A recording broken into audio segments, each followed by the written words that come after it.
Have you ever felt a sinking feeling at a networking event, surrounded by smiles and handshakes, yet feeling utterly isolated? If this resonates, you're not alone and it's a warning sign you can't ignore. Let's dig deeper. The common belief that networking fuels self-improvement might be misleading. What if, in your rush to connect, you're actually sabotaging your own growth?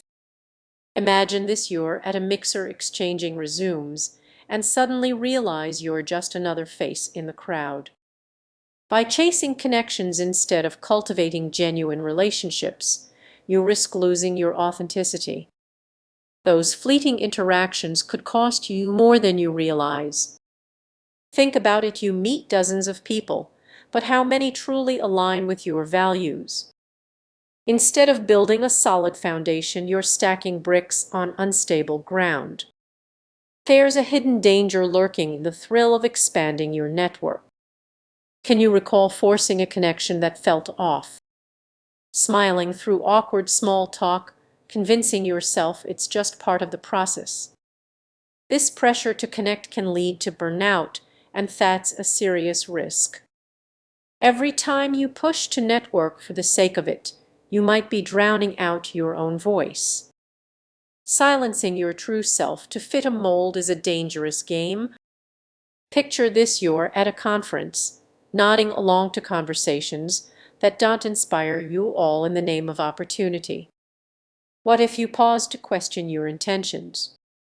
Is it about authentic growth or merely collecting contacts? As we dive deeper, consider the consequences of chasing shallow connections.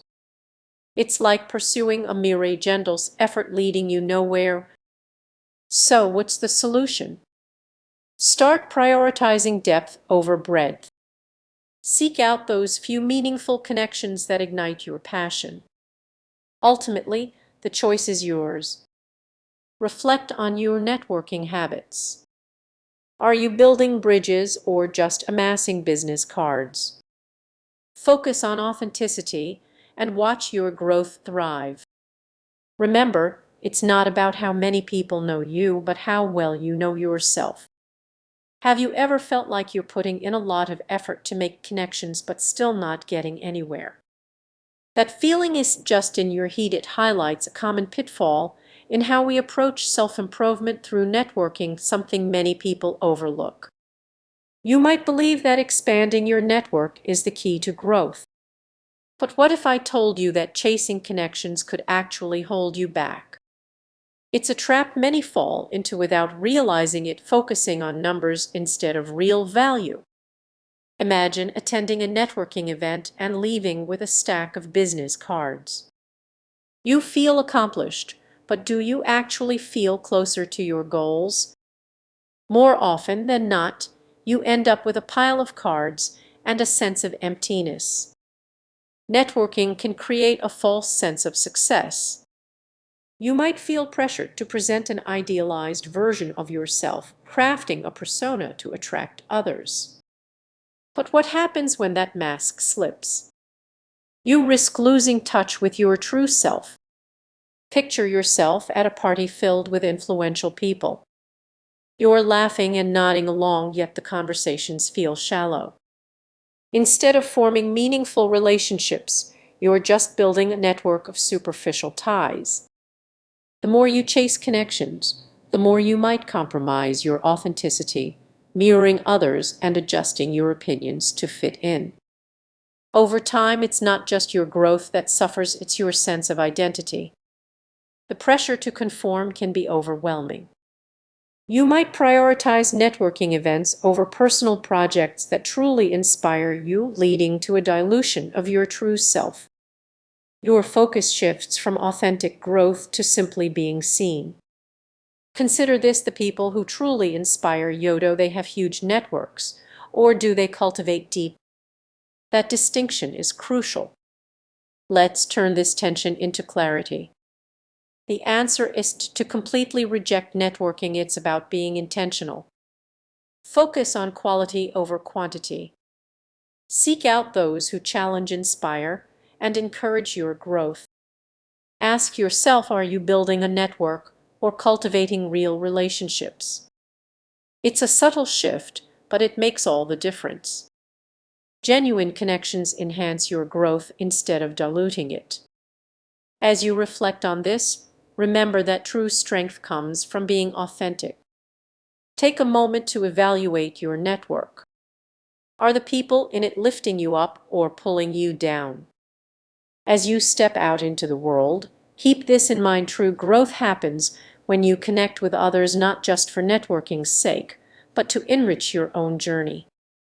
If you found this perspective valuable, consider sharing your thoughts. After all, the best connections often begin with an honest conversation. Imagine this: you're at a networking event, shaking hands with people who seem to have it all figured out. But what if I told you that chasing these connections could actually be your biggest barrier to real growth? Many people pursue connections as if they hold the key to success, yet they often overlook how this chase can dilute their true potential. It's like trying to fill a cup from a leaky faucet. There's no real benefit. Consider this: how often have you tried to impress someone with your networking skills? You might tweak your conversations, change your opinions, or even compromise your values in the name of making connections. But at what cost? Every interaction shapes who you are. If you're constantly adjusting yourself to fit in, you risk losing the essence of who you truly are. Those surface-level connections can leave you feeling empty, like an actor playing a role you never wanted. Before you know it, you're not really growing, you're just playing a part. Now, picture this: you meet someone who embodies everything you aspire to be. They have connections, opportunities, and an impressive career. You start mimicking their habits and adopting their strategies, only to find yourself tangled in a web of expectations. This is merely a personal struggle, it's a common trap. The pressure to fit in can lead you to compromise your authenticity. Before long, you're not just networking, you're losing your identity.